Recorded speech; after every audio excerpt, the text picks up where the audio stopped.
Here we go, folks, back out for another one. I have to whisper because there's neighbours in the long forest. We're not going to see too much here tonight, but oh.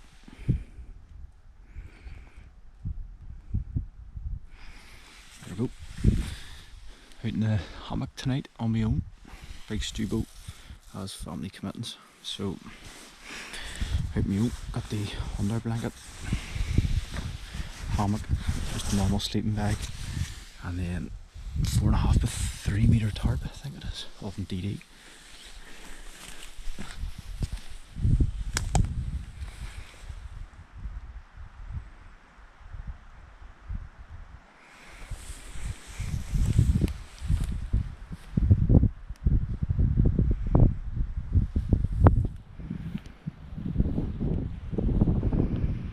Bit windy, but it's not too bad. It's just an absolute monster of a hammock, or a tarp. Huge. And we're just going to start doing a bit of cooking here. And here's other people coming as normal. Must be about 20 people coming here tonight. So tonight's menu is burgers, cheese.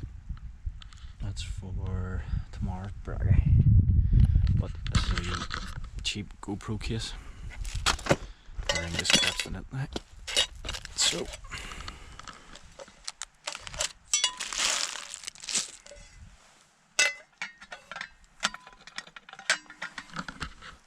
let me steady it up. It's not going to be a rough night. No drinking out because I'm on my own. So if they're looking to sponsor, give me a shout. Brilliant coffee.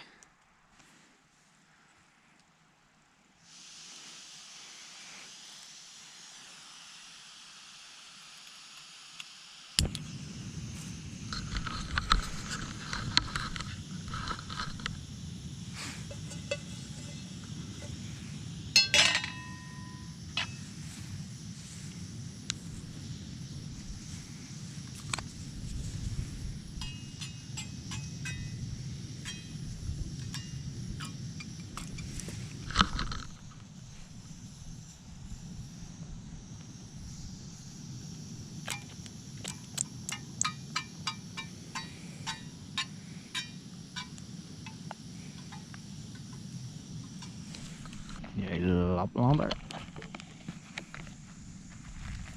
Never trust beef.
Is starting to go mad here. Let's hope it's not hitting the tarp. Nah, it's not.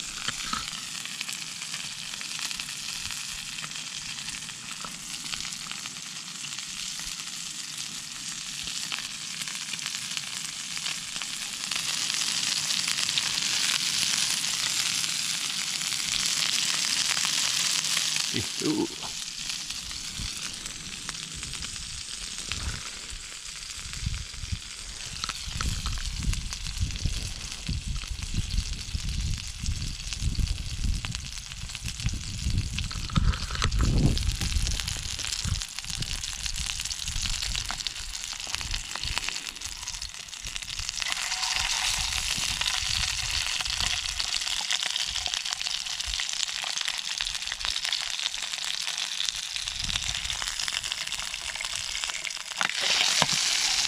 There we go.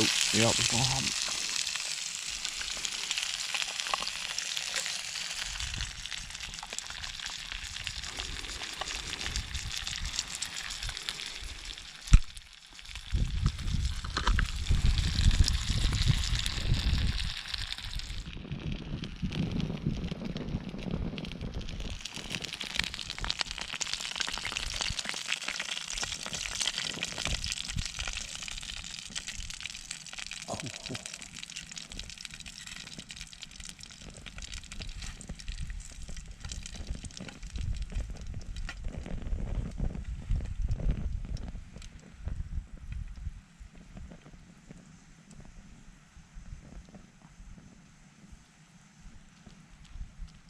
Get off, you bastard.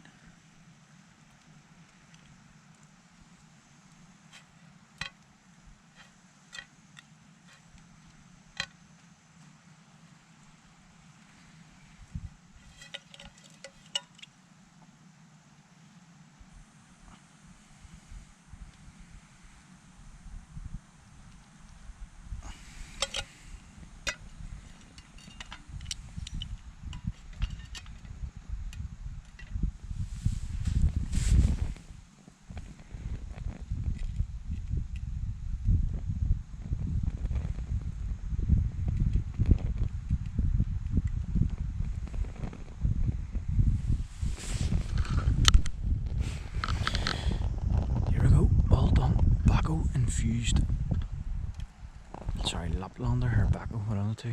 Infused burgers. I'm gonna get a wee bit of cheese on them.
Bee's been trying to get out for about 4 hours.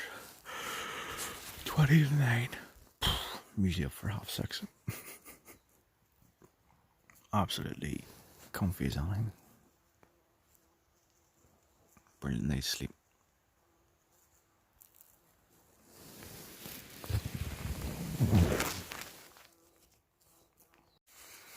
Here's the setup then, guys. Properly. I have to still whisper because there's people about 50 yards maybe away, pitched over in the same floor, so don't want to be caught talking to myself. But yeah, just in case you didn't see it last night, Frontline Hammock, which has everything in it. Then we have the Underblanket. Best job ever. If you're going hammock camping, use it rather than a mattress. But you also have the ability to slide a mattress in between these if you want to, but it's terrible. And then 4.5 to 3 meter tarp. I'll just show you the way it's pitched.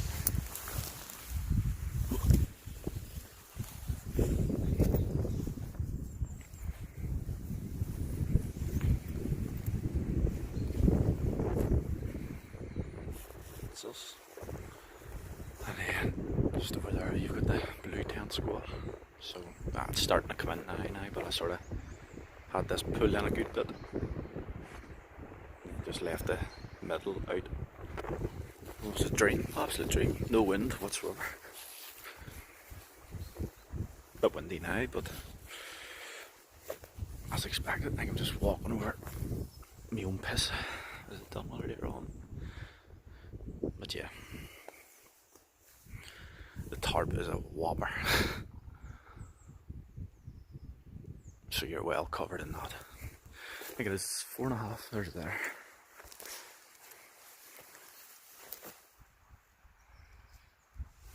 There must have been, I would say, between 15 to 20 groups of 4 walking through and along last night, just walking right past here, and it looked to be like there was a wee waypoint outside the entrance because they were all stopping looking in, but even when I had all the lights off and they were looking in, they couldn't see me, and it was only from here to there where the track is about 20 yards, so you're well covered.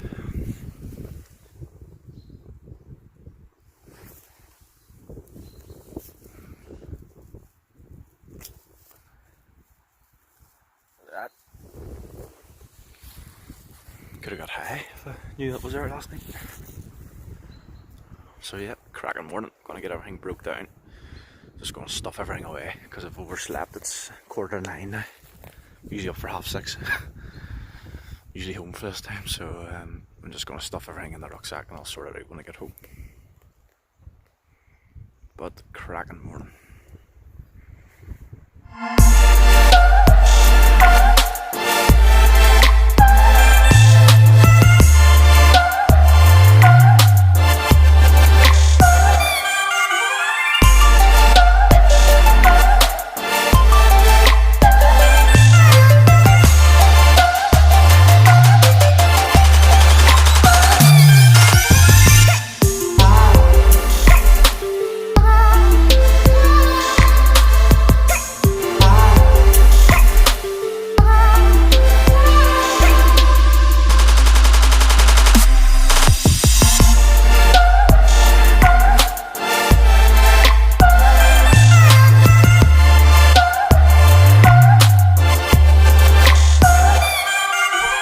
So that's a wrap. That's us completely away. And there's the other ones. Not even out of bed yet. Took me 20 minutes to get packed away. But I just stuffed everything in the rucksack because I live so close. Well, I live about an hour away from where I camp. So I usually just take everything out the shed anyway, out to the outbuilding, and let everything hang up, so it was nice and dry. Wasn't going to wreck anything else, so the sleeping bags is stuffed in, tarp, hammock, everything's just stuffed in because I know I'll be taking it out in about an hour's time anyway. So good camp, just making our way. It's about a 20-minute walk. If you're with someone else it'll take about half an hour, but last night I power bombed it in. I was in 20 minutes just because I was losing light.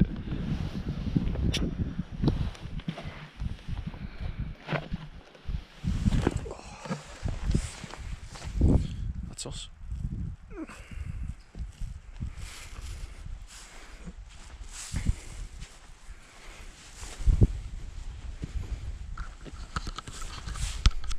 That's the track last night.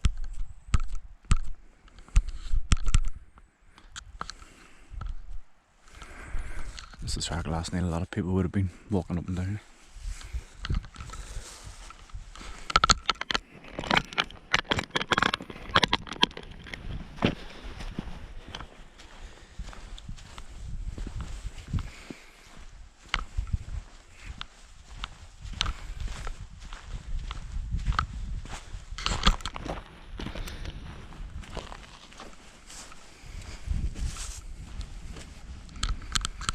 What a morning.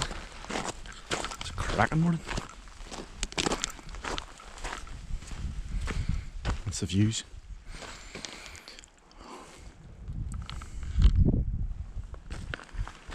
There's a forest there on the left.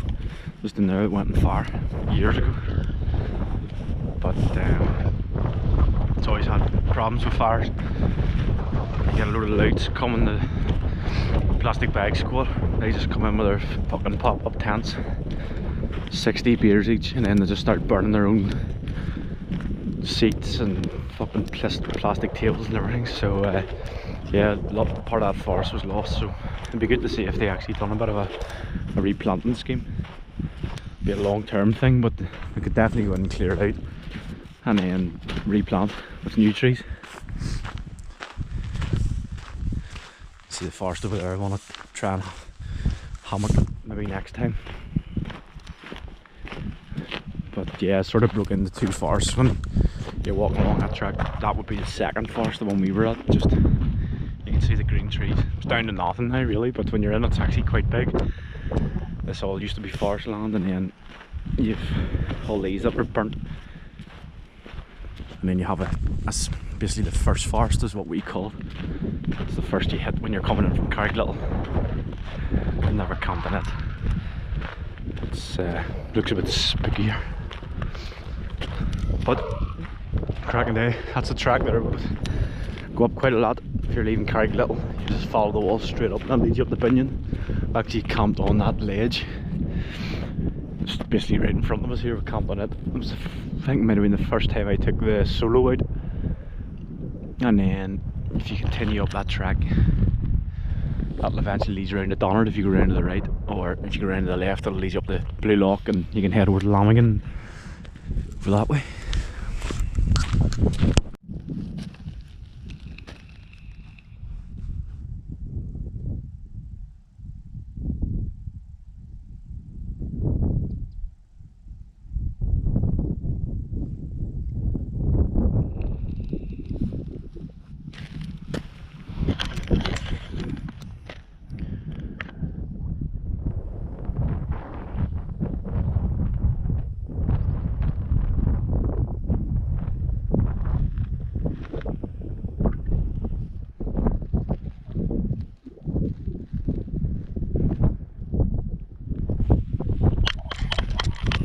These are just unreal, especially on a day like this. Today wasn't meant to be like this. I think it may change later, but there is barely a cloud in the sky. You'll not be able to see it there, but that's just looking out on the Irish Sea. And it is absolutely glistening with the sun.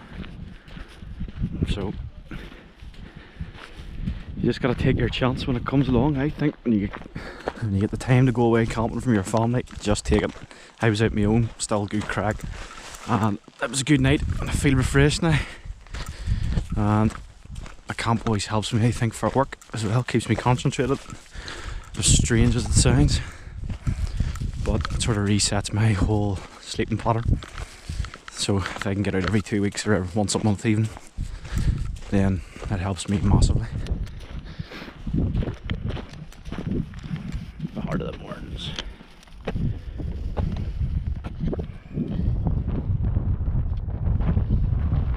I've already read this now. It's taking some wind beat.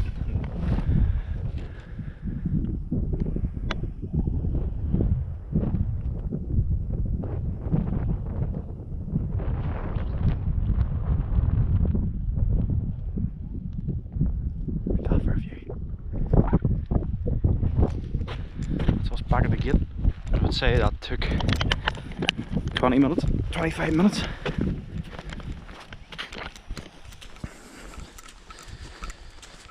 Which isn't too bad a hike. Most of the actual hammock spots you'll find around the mornings are only 10 minutes to half an hour away. They're not like 4 hours in or anything like that. Well, you'll probably find some, but most of them are situated around the edge whenever you start walking, hiking for half a day. It's whenever you're starting to hit peaks and stuff like that, so hammock is always dead easy. It can be last minute, I sort of think hammock is. If you get the last minute call saying you can go, that's what I would tend to try and go for. It's hard trying to pick a mountain out, get the car parked on a Friday evening, and then maybe do a 2 hour. I think 2 hours is an average one to hit any of the sort of peaks. And by that stage it's pitch black unless you go in the summertime, but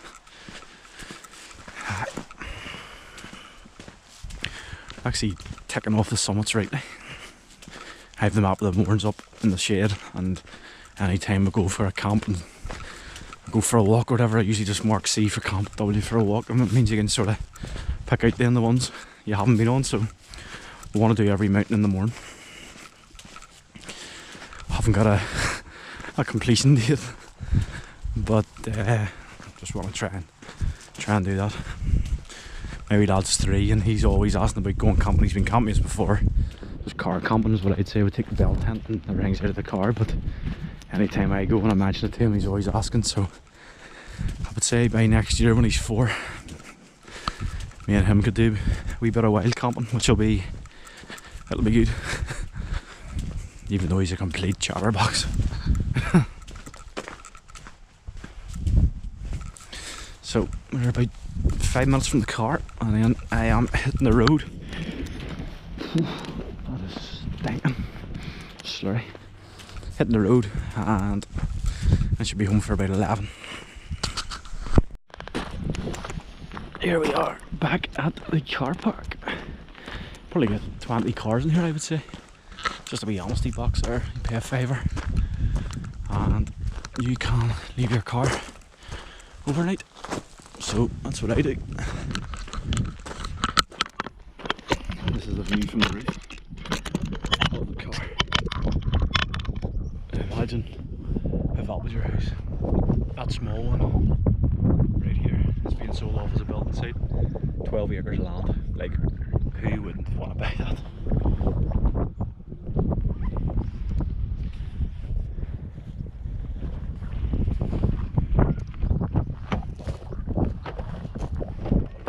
So back in the car now, ready to go, but just wanted to show people where I park in case you ever want to come yourself. Dandenong, Binion, Lamigan, anywhere in the mornings. Carriglittle is a brilliant spot. There's a public car park at the end of this road. It's probably half a mile away, but if you come up here, there's 2 car parks basically. There was one we used to park in, which was just further down the road, and I'll actually just drive down now. Bear with me.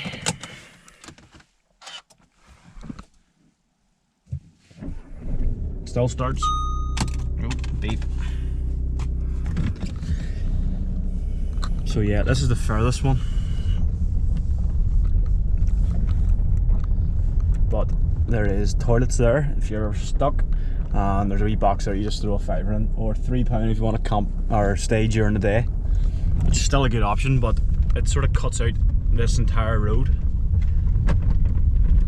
which is a ball buster. There's people there, there's ball busters there, they don't care.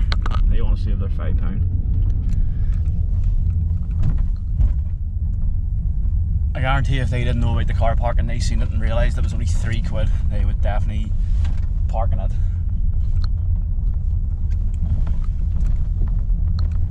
She was flipping wrecked already, like, and she has only left the car park. £3 well spent. That's what I say. It's a £5 if you want to stay overnight, but this is the second car park.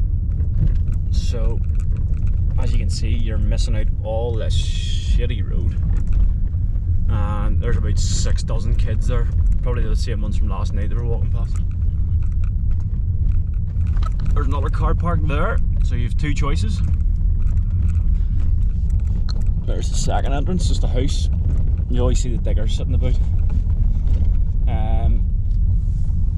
And then, so you're basically cutting all this out, which used to kill me. It used to just dishearten the life out of me walking this here rubbish wee track. You have Carry Cottage Coffee up there, cafe I think it is, boy, which is really nice. If you ever want to take someone special for a nice dinner, apparently it's very good. I've only ever stopped in for a coffee or 2, but apparently it's a nice one. And this is the public car park. So you're talking a good, it's at least half a mile to 3/4 of a mile that you're cutting out if you just pay £3. This is a public one, which is always bunged. People don't want to pay, which is fair enough, yeah. But if I had £3 in my pocket, I would all day long park up at the car parks. And I think they're a lot secure than taking your pick with all this. What you'll find here is you'll have cars, yep, coming up, and cars on the road already as well. He's gonna have to go back. And look at this, fucking balloon just parks this fucking.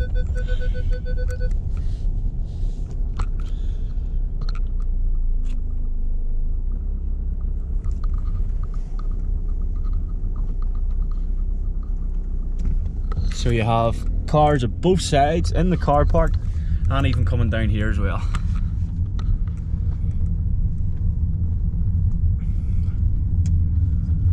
Which is that's good to see. A lot of people on the mornings today, which is brilliant. But it is busy. So that's me on the track home. It'll be an hour from here. It is 9:45. I woke up exactly an hour ago. So I'm packed back in the car and on the road. I have another hour's journey, so I'll be home for 11 or thereabouts. So I'm still Saturday myself, and the wife shouldn't be too angry.